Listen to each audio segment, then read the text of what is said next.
Hello everyone, welcome to this masterclass of electrolytic conductance. I am Chaitanya Rastogi. I am from Vidya Mandir classes and we are in association with Doubtnut. तो आज हम लोग electro chemistry के electrolytic conductance के बारे में हम लोग डिस्कशन करेंगे।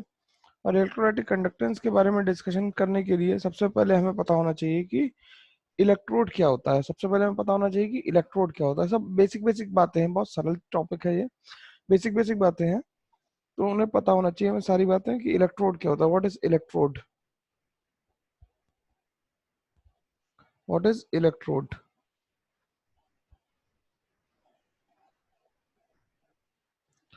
इलेक्ट्रोड क्या होता है?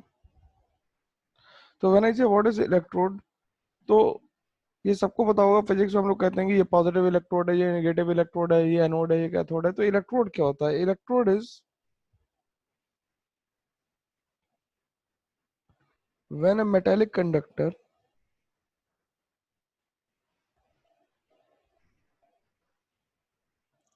when a metallic conductor when a metallic conductor is in association with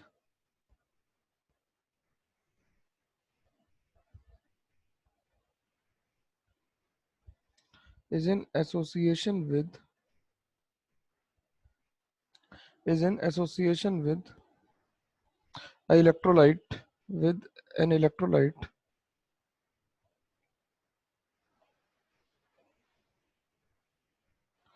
the assembly is known as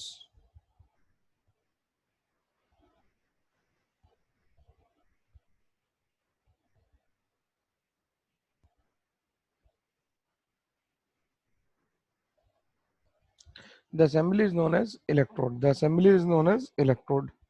तो इलेक्ट्रोड क्या है? जब भी हम किसी मेटालिक कंडक्टर को किसी एक इलेक्ट्रोलाइट में डिप करते हैं तो हम उस असेंबली को क्या कहते हैं? इलेक्ट्रोड। जैसे हम लोगों ने कॉपर सल्फेट सोल्यूशन में कॉपर का इलेक्ट्रोड डाल दिया तो वो क्या बन गया? एक इलेक्ट्रोड बन गया हमारा। या जिंक सल्फेट सोल्यूशन में जिंक को डाल दिया तो वो क्या बन गया है? वो एक इलेक्ट्रोड बन गया। फिर बात करते हैं सेल की, कि सेल क्या होता है। सेल सेल अब जब हम दो इलेक्ट्रोड्स को आपस में जब हम दो इलेक्ट्रोड्स को आपस में कनेक्ट कर देंगे तो हम उसे क्या कहेंगे? सेल कहेंगे। लिख लेते हैं, when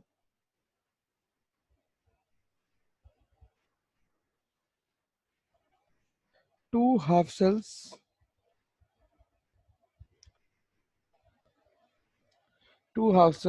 or electrodes two half cells or electrodes are are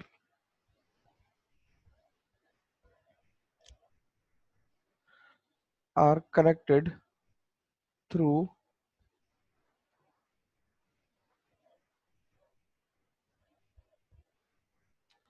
are connected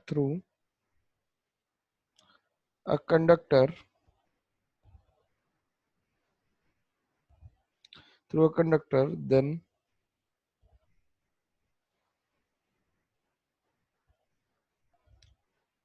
the assembly is known as the assembly is known as cell. Assembly is known as cell, which can be of two types.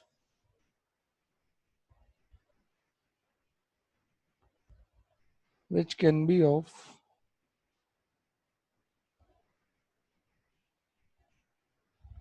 two types. दो तरह की हो सकती है assembly. Number one is electrochemical cell,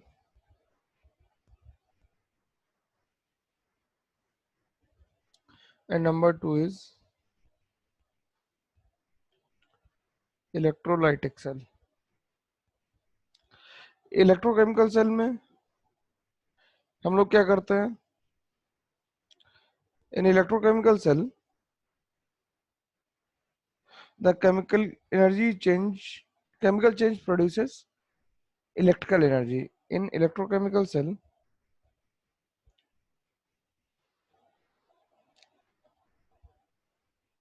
In electrochemical cell, the electrical energy is produced. The electrical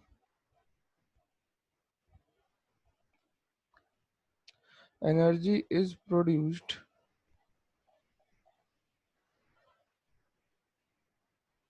on behalf of chemical energy. तो अगर हम इसे ऐसे भी लिख दें तो हम इसे सीधे लिख सकते हैं कि chemical energy is converted into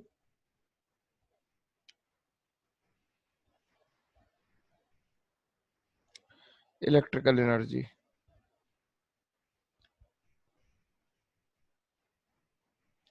chemical energy को कन्वर्ट कर रहे हैं किसमें?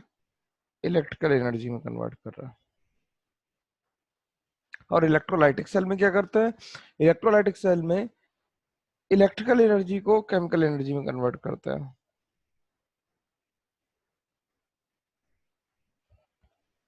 The non spontaneous chemical reactions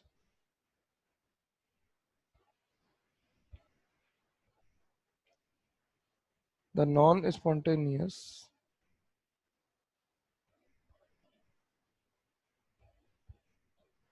chemical reactions are caused or made spontaneous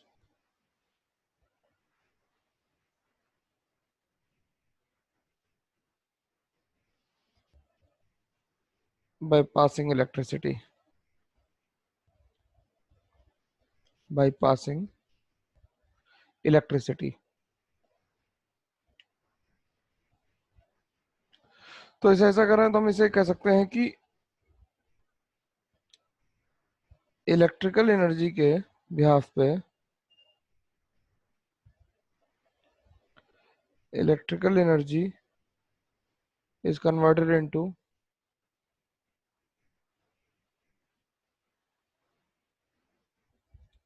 chemical energy. Electrical energy is converted into chemical energy.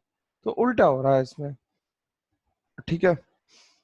तो अब जब हम लोग बात करते हैं इलेक्ट्रोलिसिस की, जब हम कहते हैं कि इलेक्ट्रोलाइटिक सेल हम बना रहे हैं, तो उसमें वेरियस टर्म्स आते हैं। जब इलेक्ट्रोड बनाएंगे तो किसी वायर से जोड़ेंगे तो उसमें रेजिस्टेंस भी होगा, इलेक्ट्रोलाइट का कंडक्टेंस भी होगा। तो इन सब बातों को करने के लिए एक एक टर्म पढ़ लेते हैं। पहले पढ़ लेते हैं रेजिस्टेंस, कि रेजिस्टेंस क्या होता है। रेजिस्टेंस तो फिजिक्स वाला ही है, सबको पता है रेजिस्टेंस क्या होता है, फिर भी हम लोग देख लेते हैं। Resistance is the hindrance provided by a conductor in the passage of current. It is the hindrance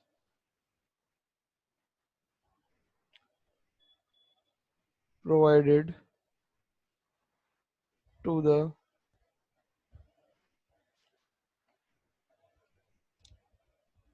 flow of current. और इसे मेजर कैसे करते हैं? It is measured in ohms.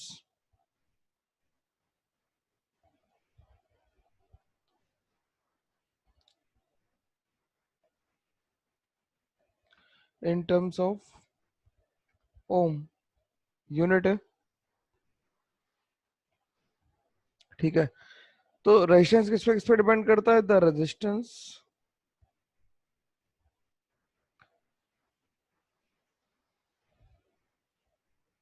The resistance of a conductor depends upon its length and cross sectional area.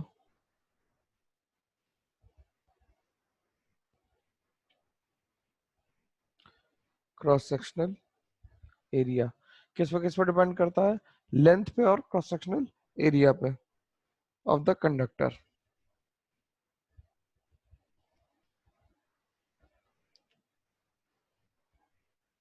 तो हम कह सकते हैं are which is the resistance, is proportional to L by A, where R is resistance, L is the length of conductor,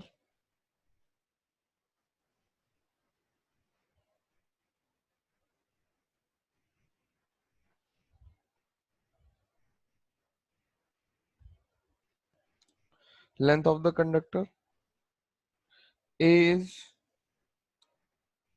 area of cross-sectional area of conductor,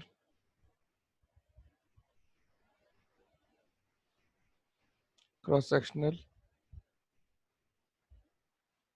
area of conductor, cross-sectional area of conductor. ठीक है, तो हम इसे R को लिख सकते हैं, R is equal to लिख लें rho into L by A, where rho is called the specific resistance, rho is called the specific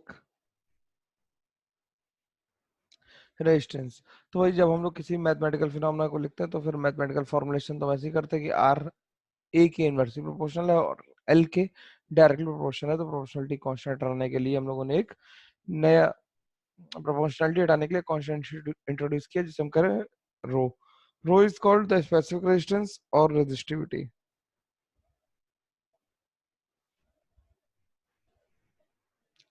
specific resistance और रेजिस्टिविटी। तो अगर हमें रो की डेफिनेशन लिखनी हो, यानी हम स्पेसिफिक रेजिस्टेंस की हम डेफिनेशन लिखना चाहें तो लिख लें if L is equals L and A are unity. L and A are if length and cross sectional area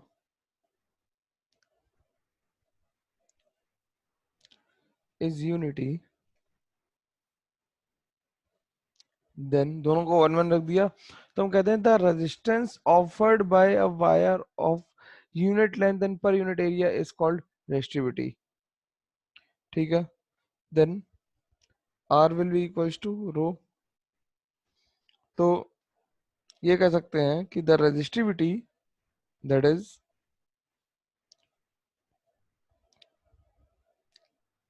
the resistivity of a conductor, the resistivity of a conductor is equals to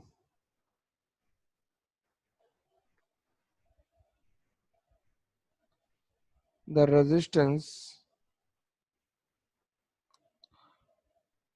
offered by a conductor of unit length and unit cross sectional area।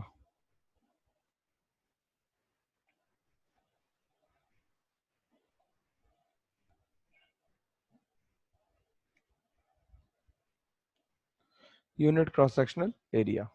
ठीक है, तो ये होगी बात resistance की, ये बात हो गई रेजिस्टेंस की। अब बात करते हैं कंडक्टेंस की, कि कंडक्टेंस क्या होता है भाई। तो एक डाल लेते हैं कंडक्टेंस।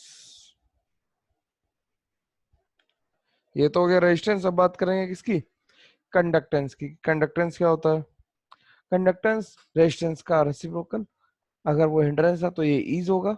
ठीक है, तो इसकी डेफिनेशन भी लिख लेते हैं फटाफट कि the ease with which the ease with which electricity flows through a solution through a solution through a solution is called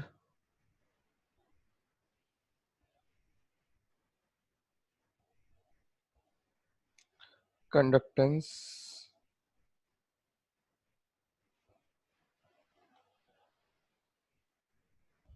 of the solution.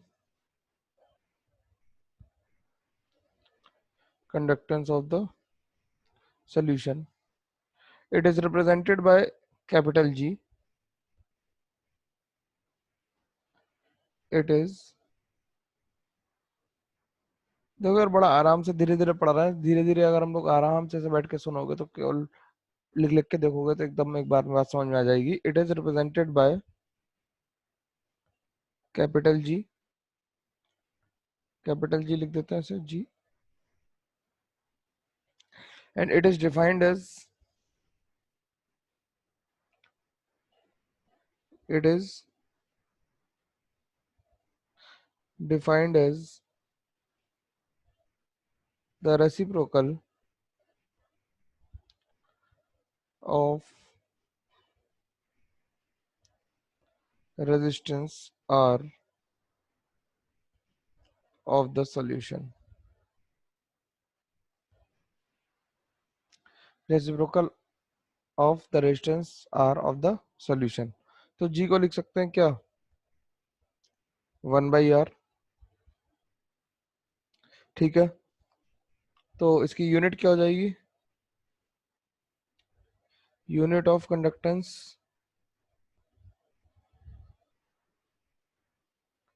Unit of conductance क्या हो जाएगी, unit of conductance is ohm inverse, और ऐसे लिख दो ohm inverse, या म्यो लिख सकते हैं MHO. लेकिन जो इसकी SI यूनिट है, ये बड़ी इंपॉर्टेंट बात है.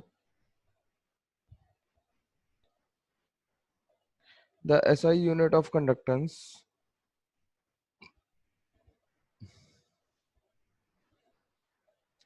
the SI unit of conductance is Siemens, represented by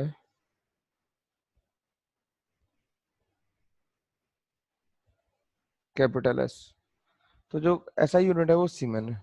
ठीक है, अब बात करते हैं, जैसे हम लोगों ने स्पेसिफिक रेजिस्टेंस के बारे में बात की थी, वैसे हम स्पेसिफिक कंडक्टेंस के बारे में भी बात कर सकते हैं. जैसे हम लोगों ने we have discussed about the specific resistance, now we can discuss about the specific conductance. तो हेडिंग डाल लेते हैं स्पेसिफिक कंडक्टेंस क्या होता है.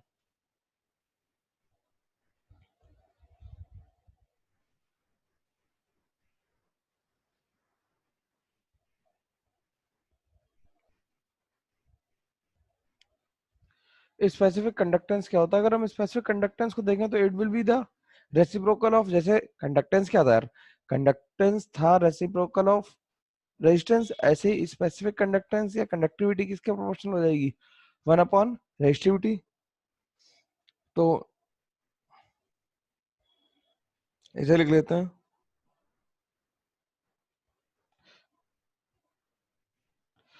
The reciprocal of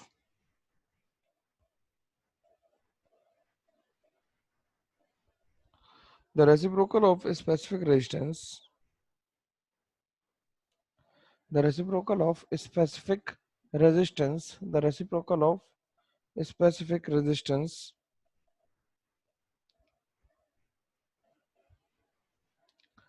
is called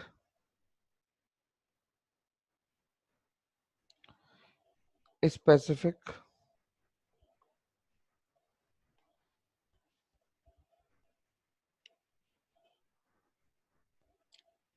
is called specific conductance. It's called a specific conductance. It's called a specific conductance. इसे क्या कहेंगे, कंडक्टेंस के स्पेसिफिक कंडक्टेंस कहेंगे. ठीक है, तो इसे स्पेसिफिक कंडक्टेंस को हम ऐसे भी कह सकते हैं, दिस में भी defined as, this may be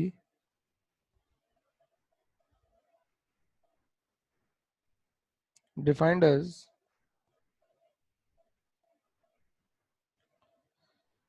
the conductance of 1 centimeter cube, 1 centimeter cube of a material,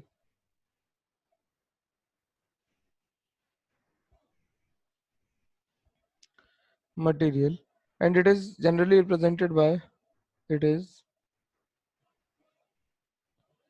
generally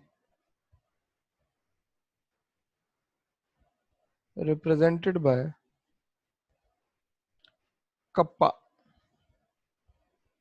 Kappa is this kappa. It's not K, it's this kappa. ठीक है, तो kappa is equals to 1/rho. तो रो की value हम जानते हैं, रो की value क्या होती है, 1/r into L by A. तो 1/r into L by A. 1/r को हम लिख सकते हैं conductance G into L by A. तो इसे हम कह सकते हैं, रो के हमने वैसे लिखा क्या था, R is equal to rho L by A लिखा था। तो 1/रो किसके बराबर हो गया, 1/r इंटू एल बाई ए के बराबर हो गया। सिंपल है, यहाँ से वैल्यू उठा के यहाँ पे रख दी। तो ये क्या आ गया, L by A is called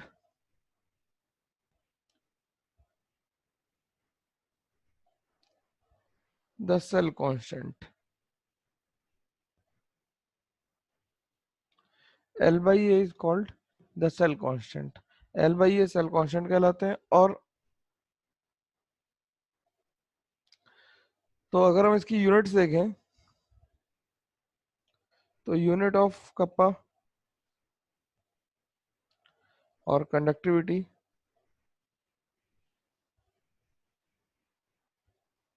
is ohm inverse.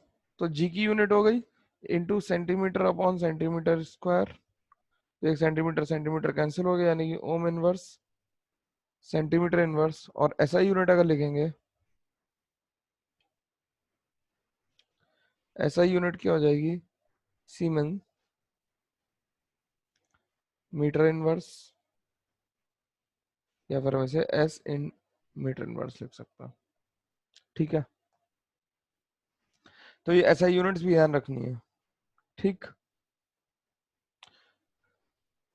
अब सेल कांस्टेंट क्या होता है, इसके बारे में डिस्कशन कर लेते हैं। तो डाल लेते हैं सेल कांस्टेंट।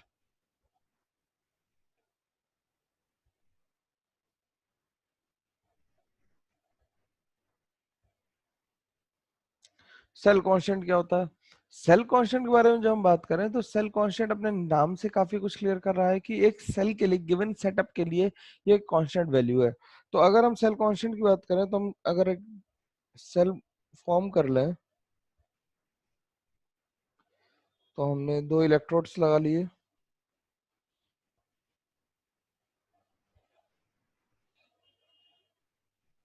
और इन्हें जोड़ लिया। ठीक है, इन्हें हमने वायर से जोड़ लिया। यहाँ पे इलेक्ट्रोलाइटिक सोल्यूशन ले लिया।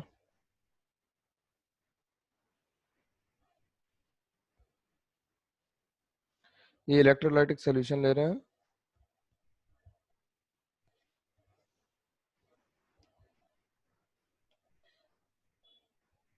ठीक है, तो ये इलेक्ट्रोलाइटिक सोल्यूशन हो गया। तो जो इसके दोनों इलेक्ट्रोड्स के बीच की डिस्टेंस है, दिस इज कॉल्ड एल। और जो इसका क्रॉस सेक्शनल एरिया है, तो cross sectional area is called A. तो the distance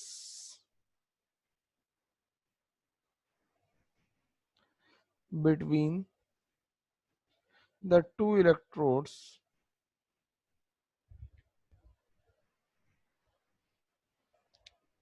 is called, is known as, ऐसे लिख लेते हैं, is known as L. And A is the cross sectional area. ठीक है, तो ये किसी भी सेल के लिए क्या होगा, कांस्टेंट होगा। अब जब कंडक्टिविटी, जब हम लोग दिखाते हैं तो कंडक्टिविटी के जगह पे कई बारी हमें सोल्यूशन में कंडक्टिविटी की बात करनी होती है, और सोल्यूशन में कंडक्टिविटी की बात हम लोग दो तरह से कर सकते हैं। या तो हम इक्विवेलेंट कंडक्टिविटी की बात करेंगे या फिर मोलर कंडक्टिविटी की बात करेंगे। तो हेडिंग डाल लेते हैं इक्विवेलेंट कंडक्टेंस।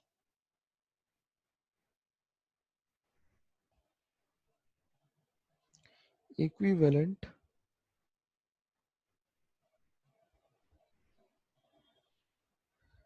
कंडक्टेंस।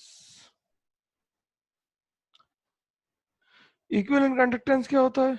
अगर हम इसकी बात करें तो conducting power of all ions produced by 1 gram equivalent of an electrolyte is called electrolyte equivalent conductance. The conducting power of all ions produced by 1 gram equivalent of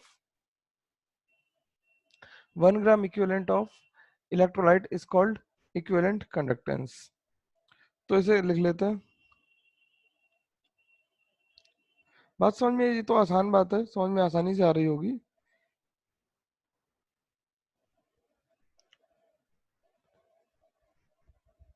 The conducting power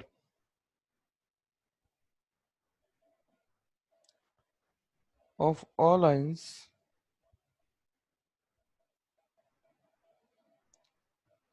produced by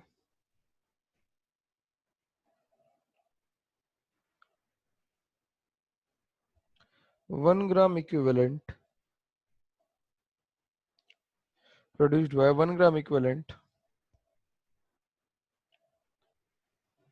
of an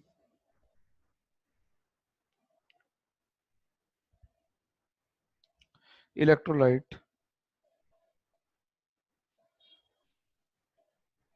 in a given solution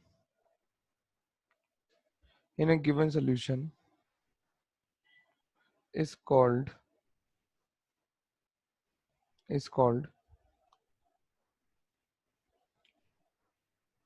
equivalent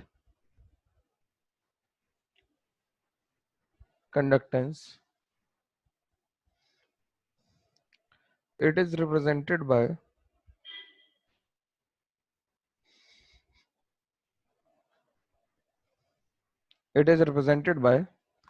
capital lambda.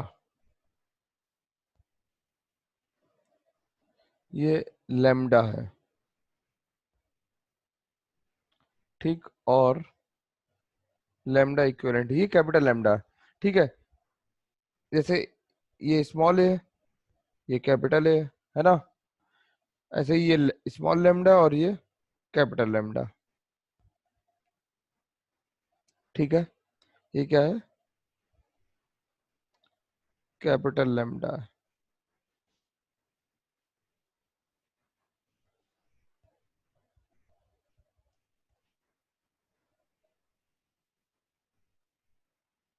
ठीक है, ठीक। तो ये इस तरह से लिखते हैं। अब बात करते हैं कि इक्विवेलेंट कंडक्टेंस और स्पेसिफिक कंडक्टेंस का रिलेशन क्या होता है। ये बड़े इंपॉर्टेंट बात अब करने जा रहे हैं, इसे जरा ध्यान से देखेंगे हम सारे लोग।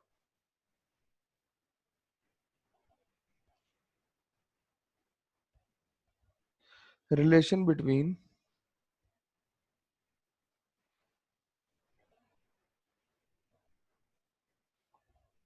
specific conductance and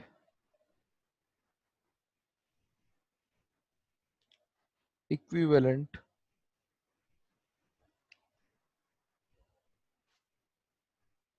conductance। Relation between specific conductance and equivalent conductance, इन दोनों में रिलेशन कैसे स्टेब्लिश करेंगे, इसके बारे में बात करता है। तो बेसिकली स्पेसिफिक कंडक्टेंस है हमारे पास कप्पा, और इक्विवेलेंट कंडक्टेंस है लैम्डा इक्विवेलेंट। इन दोनों के बीच में रिलेशन स्टेब्लिश करना है, तो लिख लेते हैं। तो हम क्या करें कि वन इक्विवेलेंट ऑफ सब्सटेंस को क्या डाल दें, पानी में डाल दें वी वॉल्यूम में, और वो मेजर कर लें अगर उसका कितना इक्विवेलेंट कंडक्टेंस आ रहा है, और उसके हिसाब से हम लोग ये डिसाइड करेंगे कि उसे स्पेसिफिक कंडक्टेंस से कैसे हम लोग रिलेट करते हैं। ये बड़ी इंपॉर्टेंट चीज है, ध्यान से देखना कैसे लिख रहे हैं इसे, है ना। लिख लिया लेट। देखो मैं सारी बातें इसीलिए लिख दे रहा हूँ कि जिससे जब तुम पढ़ रहे हो तो तुम्हें पढ़ने में कोई दिक्कत ना है। सारी बातें सेल्फ एक्सप्लेनेटरी हो, इसलिए मैं सारा ही कुछ लिख देता हूँ। Let one equivalent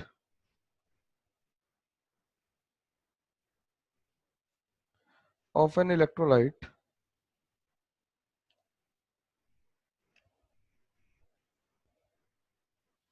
of an electrolyte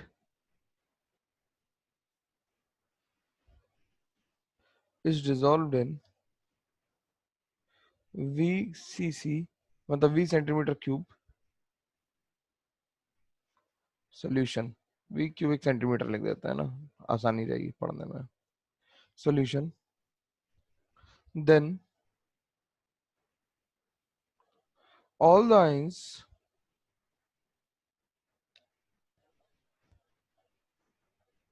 produced by one equivalent produced by one equivalent of electrolyte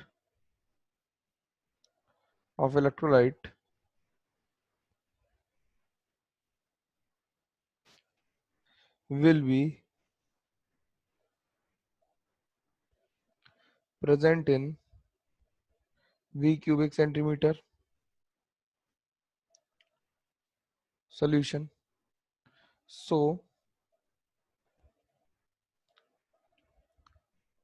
the conductance of this V cubic centimeter solution will be the equivalent conductance, देखना भाई जरा ध्यान से, equivalent conductance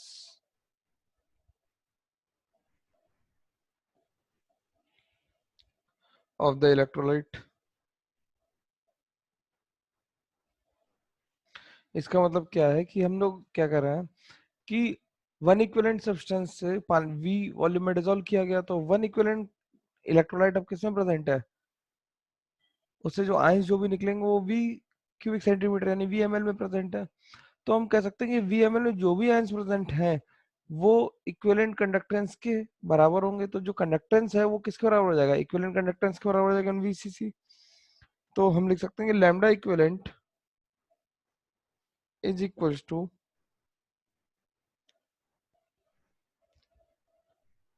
conductance of 1 centimetre cube into 1 centimetre cube solution into volume in cubic centimetre या in ml। और जो conductance of 1 cubic centimetre solution है वो हम लोग ऊपर देख चुके हैं। कंडक्टेंस इन 1 क्यूबिक सेंटीमीटर हम लोगों ने देखा था, ये यहाँ पे लिखा था ना भाई ऊपर, देखो जाके जरा,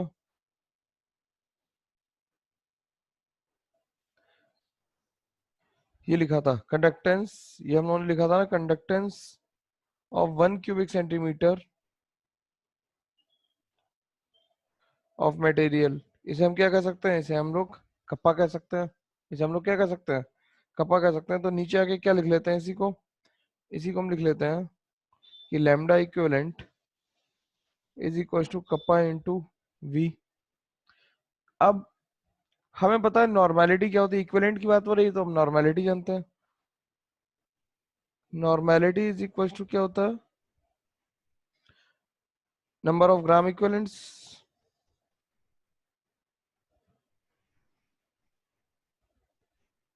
number of gram equivalents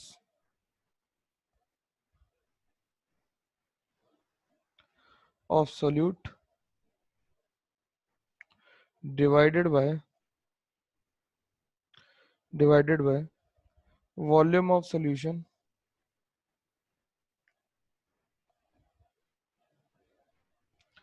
into 1000। और वॉल्यूम को हम अगर ml में ले लें तो यहाँ पे हमारे लिए नॉर्मेलिटी हो गई, n मान लिया, नंबर ऑफ ग्राम इक्विवेलेंट्स 1 मान लिए, v ml वॉल्यूम ले लिया, इनटू 1000 कर लिया। तो वी एम एल की वैल्यू कितनी आ गई, वॉल्यूम कितना आ गया, 1/नॉर्मेलिटी इंटू 1000। तो लेमडा इक्विवेलेंट की वैल्यू कितनी आ गई, लेमडा इक्विवेलेंट की वैल्यू आ गई कप्पा इंटू 1000 बाय एन। और ये फॉर्मूला बहुत बहुत बहुत बहुत बहुत इंपॉर्टेंट है, इसे ध्यान रखेंगे, इससे डायरेक्ट क्वेश्चन आता है एग्जाम में। तो इस फॉर्मूले को हम लोग ध्यान रखेंगे कि लैम्डा इक्विवेलेंट जो है वो कप्पा इंटू 1000/n होता है। अब इसकी यूनिट्स निकाल लेते हैं।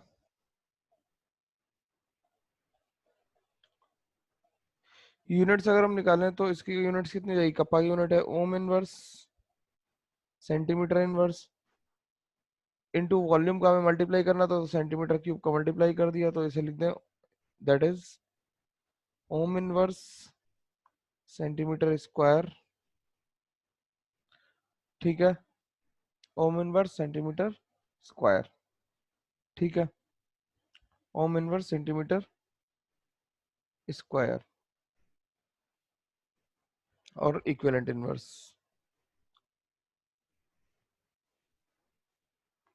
ठीक,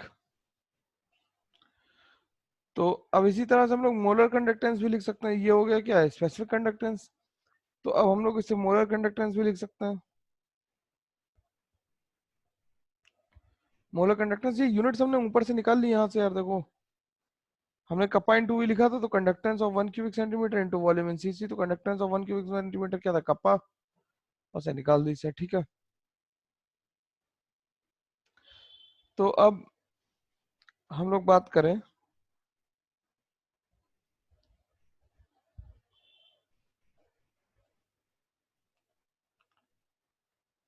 अब हम लोग बात करें मोलर कंडक्टेंस की।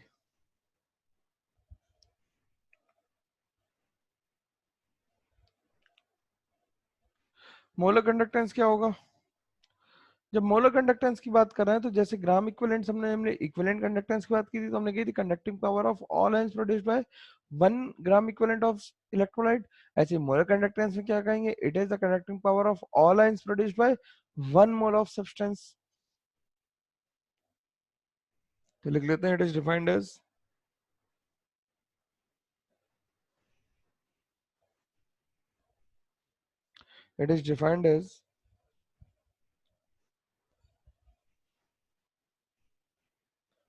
the conducting power of all the ions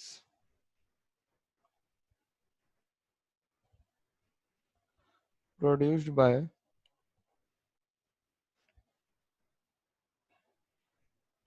1 mole of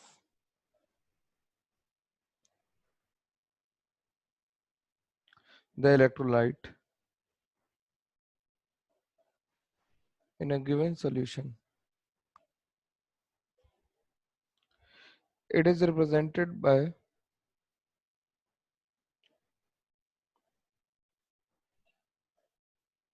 it is represented by lambda m। तो इसे हम लोग lambda m को भी लिख सकते हैं 1000 या कपा इंटू 1000/m।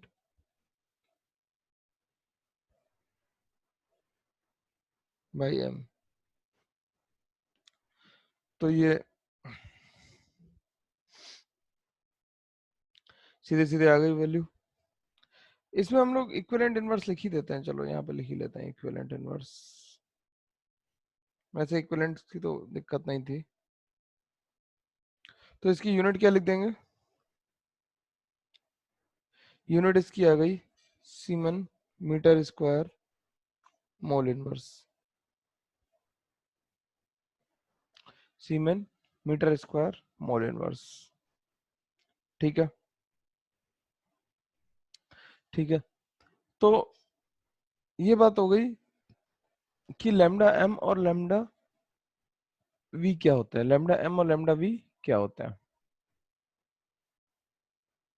ठीक, अब बात करनी है कि अगर हम सॉल्यूशन को डाइल्यूट करते चले जाएं, तो लैम्डा एम या लैम्डा इक्विवेलेंट पे क्या फर्क पड़ता है, इस बारे में हमें डिस्कशन करना है। तो हेडिंग डाल लेते हैं, variation of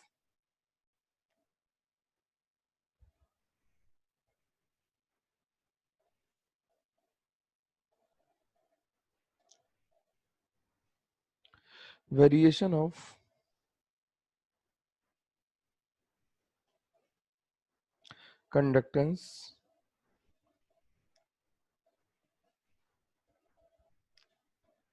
with dilution. Variation of conductance with dilution. तो अगर हम लोग सोचे इस बारे में, तो डाइल्यूशन करने से हमें ये सोच के बताना है या सोचना है कि स्पेसिफिक कंडक्टेंस पे क्या फर्क पड़ेगा और मोलर कंडक्टेंस पे या इक्विवेलेंट कंडक्टेंस पे क्या फर्क पड़ेगा। तो हम ये अगर ध्यान से सोचे तो हम ये कह सकते हैं कि क्योंकि मोलैरिटी कंसंट्रेशन कम करने से कम हो जाएगी, जब हम डाइल्यूशन करेंगे तो मोलैरिटी कम हो जाएगी, तो लैम्डा इक्विवेलेंट क्या होगा, या लैम्डा एम क्या हो जाएगा, बढ़ जाएगा, और स्पेसिफिक कंडक्टेंस क्या हो जाएगा, कम हो जाएगा।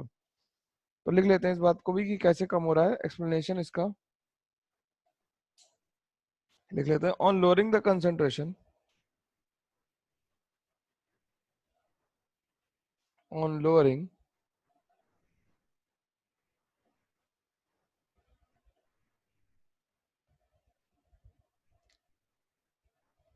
the concentration, on lowering the concentration, on lowering the concentration, on lowering the concentration, specific conductance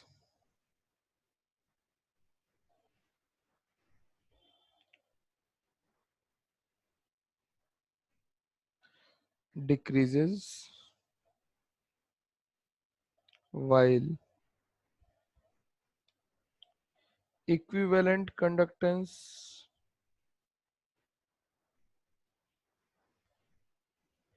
and molar conductance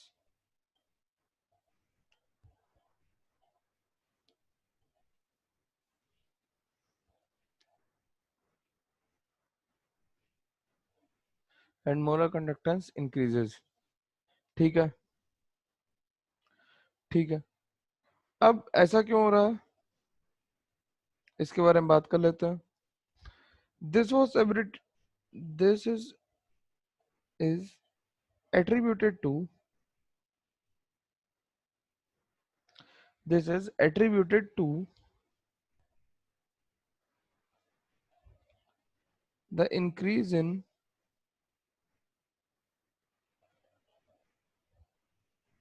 degree of dissociation of the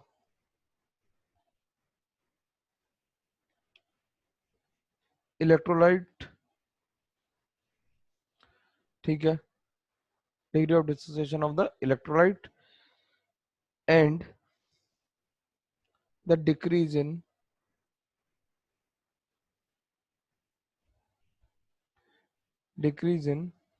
concentration।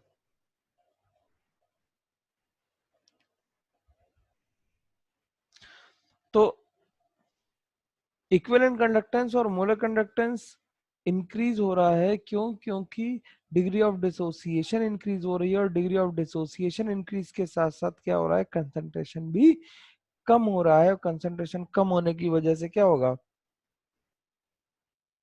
1 upon inversely proportional था लैम्डा एम और lambda equivalent, तो दोनों क्या होंगे, वो दोनों बढ़ेंगे।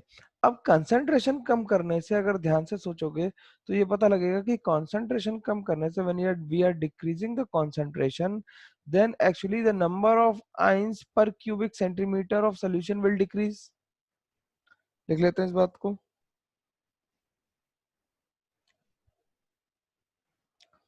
On decreasing the concentration or increasing dilution,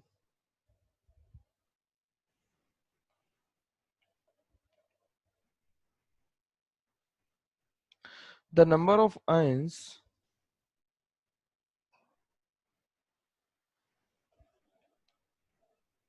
the number of ions per unit volume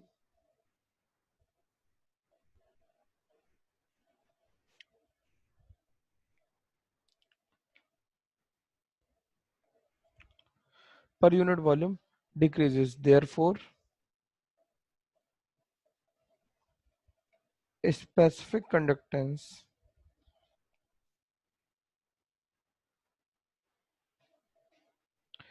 decreases। Specific conductance decreases. और डाइल्यूशन करने से एक बात और जो सामने आती है निकल के, कि डाइल्यूशन करने से एक बात और सामने क्या आती है, कि डाइल्यूशन करने से होगा क्या, कि अगर हम डाइल्यूशन कर देंगे तो आयनिक मोबिलिटी भी बढ़ जाएगी, क्योंकि अब आयंस एक दूसरे से बहुत ज्यादा दूर है। ठीक है, तो ऑन डाइल्यूशन एक बात और लिख लेते हैं, रीजंस वेरियस हो सकते हैं, हम लोग उन्हें इलेबोरेट कर रहे हैं। ऑन डाइल्यूशन,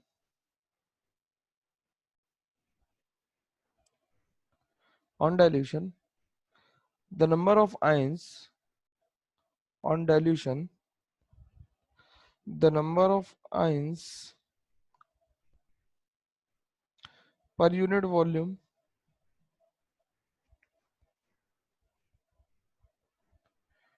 decreases,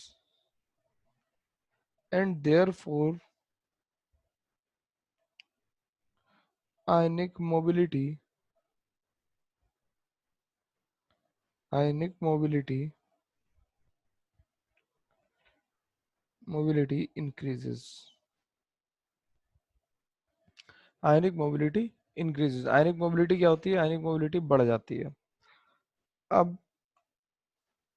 अगर हम डाइल्यूशन करते चले जाएं, डाइल्यूशन करते रहें, तो एक टाइम आएगा जब इनफाइनाइट डाइल्यूशन हो जाएगा।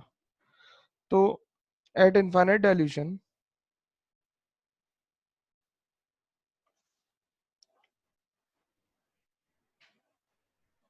एट इनफाइनाइट डाइल्यूशन और almost zero concentration, at infinite dilution or almost zero concentration,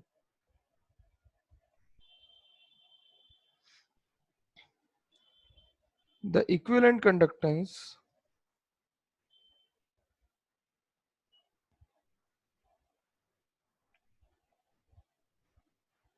and molar conductance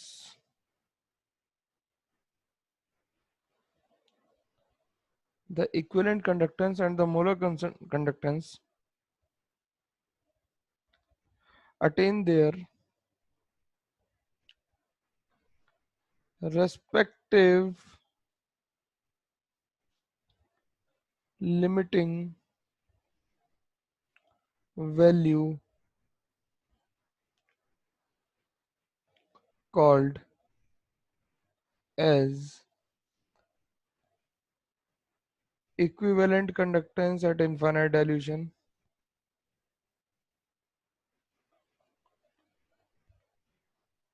or molar conductance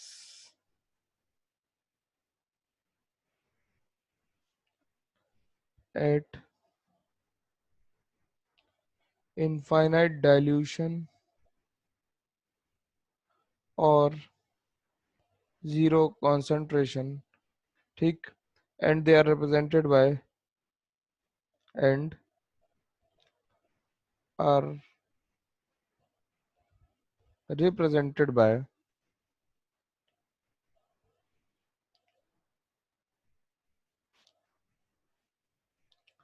lambda m infinity or lambda m zero.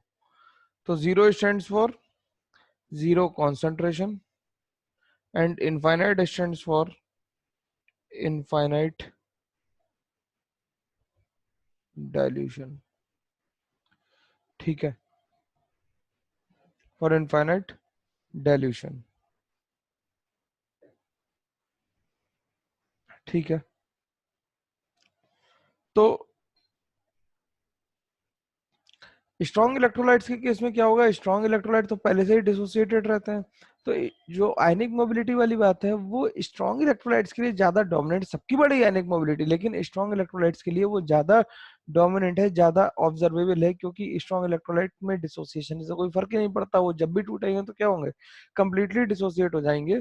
तो उन्हें क्या कहेंगे कि स्ट्रॉन्ग इलेक्ट्रोलाइट्स के केस में जो आयनिक मोबिलिटी है वो is mainly attributed due to the increase in conductance is mainly attributed to the ionic mobility.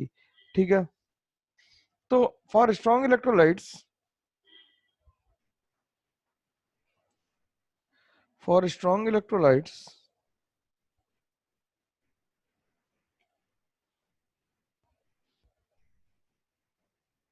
For strong electrolytes, lambda increases with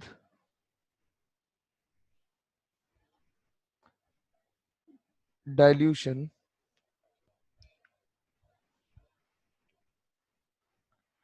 and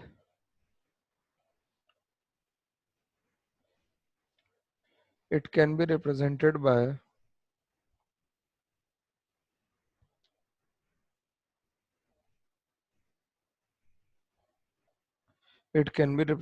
by the Onsker equation.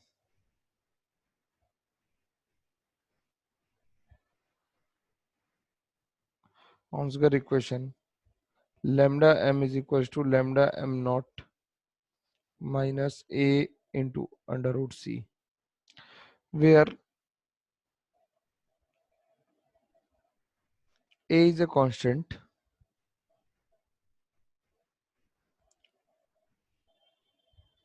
which depend upon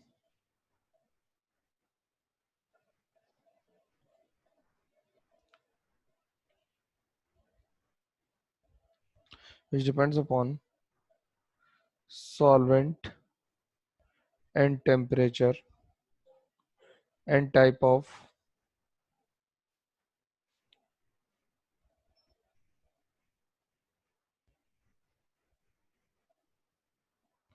electrolyte and the type of electrolyte. Type of electrolyte से मतलब क्या है कि कितना charge है इस पे। Type of electrolyte से मतलब क्या है कि इलेक्ट्रोलाइट पे चार्ज कितना है। क्या है कि कितना चार्ज है इलेक्ट्रोलाइट पे, ठीक है। तो इसे अगर हम देखें तो ये लिख सकते हैं कि that is the charge on electrolyte, the charge on the cation and A9 produced on dilution, on dissociation लिख लेता हूं,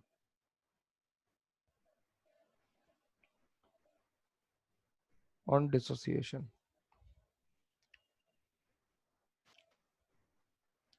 ठीक है।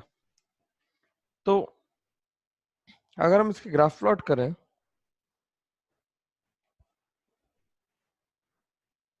तो यहाँ पे लिख लें कॉन्सेंट्रेशन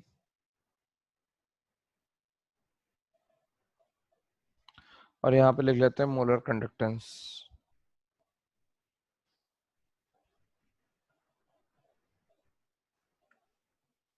कॉन्सेंट्रेशन और मोलर कंडक्टेंस। तो अगर हम अलग अलग लाइंस खींचें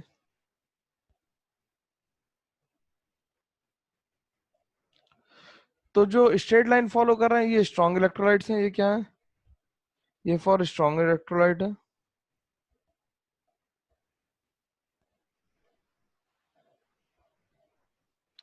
ये फॉर स्ट्रॉन्ग इलेक्ट्रोलाइट्स हैं और ये फॉर वीक इलेक्ट्रोलाइट है। वीक इलेक्ट्रोलाइट जैसे कि इलेक्ट्रोलाइट जैसे एसिटिक एसिड, ठीक। और ये स्ट्रॉन्ग इलेक्ट्रोलाइट है तो इसे हम KCl लिख लें, इसे NaCl लिख लें और इसे कॉपर सल्फेट लिख लें।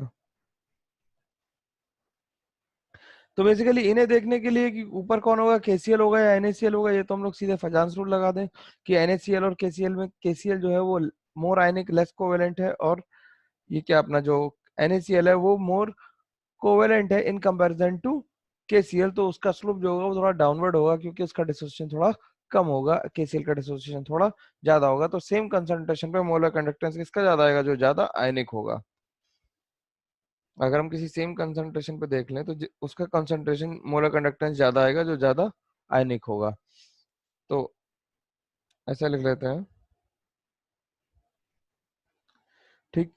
अब हम लोग बात करते हैं कि अगर हम डाइल्यूशन करते जा रहे हैं तो वीक इलेक्ट्रोलाइट्स के लिए हम क्या निकाल सकते हैं, डिग्री ऑफ डिसोसिएशन। तो डिग्री ऑफ डिसोसिएशन कैसे निकालेंगे? degree of dissociation for weak electrolytes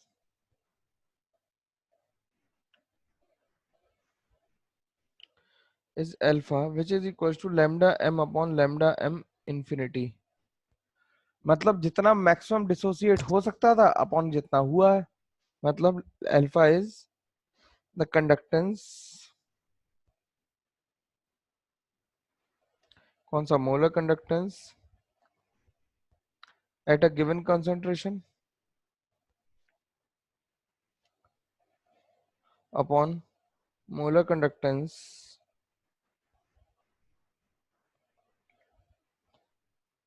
eight infinite dilution. तो इससे हम डिग्री ऑफ डिसोसिएशन भी निकाल सकते हैं, ये बड़ा ही इंपॉर्टेंट फॉर्मूला है। और हम लोगों ने जब हम लोगों ने ये पढ़ रहे थे, आयनिक इक्विलिब्रियम पढ़ रहे थे, तो हम ये सोच रहे थे कि एसिड्स का के भी कहाँ से आता है। वो एक्चुअली कंडक्टोमेट्रिक टाइट्रेशन से निकालते हैं, उसे कंडक्टोमेट्रिक टाइट्रेशन से निकालते हैं। तो अगर हम ऐसा लिख लें कि CH3COH डिसोसिएट होके CH3CO माइनस और H प्लस बना रहा है, तो हम इसके लिए T इक्वल टू 0 पे कॉन्सेंट्रेशन अगर C लिख लें तो ये 0 0 होगा। T इक्वल टू T पे जब इक्विलिब्रियम आया तो C माइनस अल्फा, ये C माइनस C अल्फा और ये C अल्फा हो जाएगा, हो जाएगा। अब इसके लिए हम K लिख सकते हैं। K की वैल्यू कितनी होगी, CH3CO minus H plus divided by CH3COH। तो ये हो गया C alpha square upon 1 minus alpha, C से C कैंसिल हो जाएगा। अब अल्फा की वैल्यू हमें पता है, अल्फा की वैल्यू है lambda m upon lambda m not. तो K की वैल्यू कितनी लिख देंगे, C into lambda m, pi नहीं लैम्डा लिखना है, lambda m upon lambda m not का whole square divided by 1 minus lambda m upon lambda m not. तो इससे जब हम K की वैल्यू निकालेंगे तो K की वैल्यू आ जाएगी C into lambda m square upon lambda m not times lambda m not minus lambda m। तो इससे हम K की वैल्यू भी निकाल सकते हैं, तो इससे हम K की वैल्यू भी निकाल सकते हैं।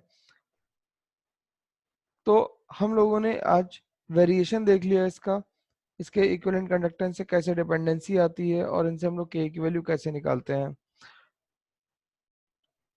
ठीक है, तो ये सिंपल सिंपल सा था, ये बहुत ही सिंपल टॉपिक था। इलेक्ट्रोकेमिस्ट्री का जो सिंपल पार्ट है वो यही है, इलेक्ट्रोलाइटिक कंडक्टेंस वाला पार्ट है। इसमें कोलैरिस लॉ बचता है, तो कोलैरिस लॉ हम लोग फिर कभी डिस्कस करेंगे, लेकिन आज के लिए इतना ही। हम लोग एक एक करके सारी चीजों को रिवाइज कर लेते हैं। हम लोगों ने पहले क्या देखा, हम लोगों ने पहले इलेक्ट्रोड देखा, इलेक्ट्रोड को हम हाफ सेल भी कह सकते हैं, इलेक्ट्रोड को हम हाफ सेल भी कह सकते हैं। फिर हम लोगों ने सेल बनाया, और दो तरह के सेल होते हैं, इलेक्ट्रोकेमिकल सेल और इलेक्ट्रोलाइटिक सेल। फिर हम लोगों ने रेजिस्टेंस देखा, रेजिस्टेंस, कंडक्टेंस, और फिर स्पेसिफिक कंडक्टेंस देखा। फिर स्पेसिफिक कंडक्टेंस के साथ सेल कांस्टेंट देखा, जो गिवन सेल के लिए हमेशा फिक्स रहता है, गिवन सेल के लिए हमेशा फिक्स होता है। ठीक है, सेल कांस्टेंट जो होता है वो किस हम क्या लिखते हैं, cell constant is L/A, which is constant for a given cell. फिर इक्विवेलेंट कंडक्टेंस देखा, इक्विवेलेंट कंडक्टेंस के बाद हम लोगों ने रिलेशन एस्टेब्लिश किया स्पेसिफिक कंडक्टेंस और इक्विवेलेंट कंडक्टेंस में, और सेम वे में हमने रिलेशन एस्टेब्लिश कर लिया किसके साथ, मोलर कंडक्टेंस के साथ। सेम वे में हमने रिलेशन एस्टेब्लिश कर लिया किसके साथ, मोलर कंडक्टेंस के साथ। ठीक, तो ये फॉर्मूले बहुत इंपॉर्टेंट है, मैं हाईलाइट कर दे रहा हूँ जो इंपॉर्टेंट फॉर्मूलाज हैं, स्टार लगा देता हूँ उन पे, इस पे तो लगा ही हुआ है। ठीक है, मैं हाईलाइट कर दे रहा हूँ, जो फॉर्मूलाज एकदम हमें याद ही रहने चाहिए। ठीक है,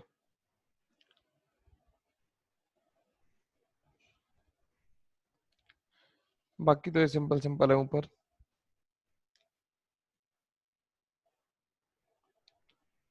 तो ये फॉर्मूला जो हाईलाइट किए हुए हैं ये हमें सबको ध्यान रखना है।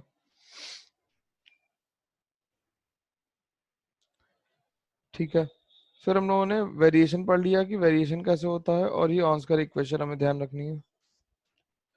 और हमें ध्यान रखना है lambda M is equal to lambda M by M not या एम इनफाइनाइट। ठीक है, तो ये फॉर्मूले हमें ध्यान रखना है।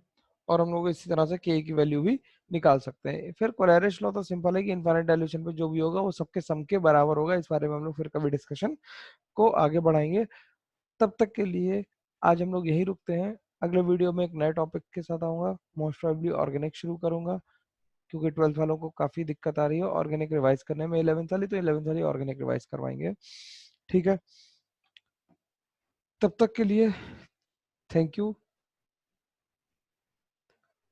Stay healthy and study hard. Thank you very much.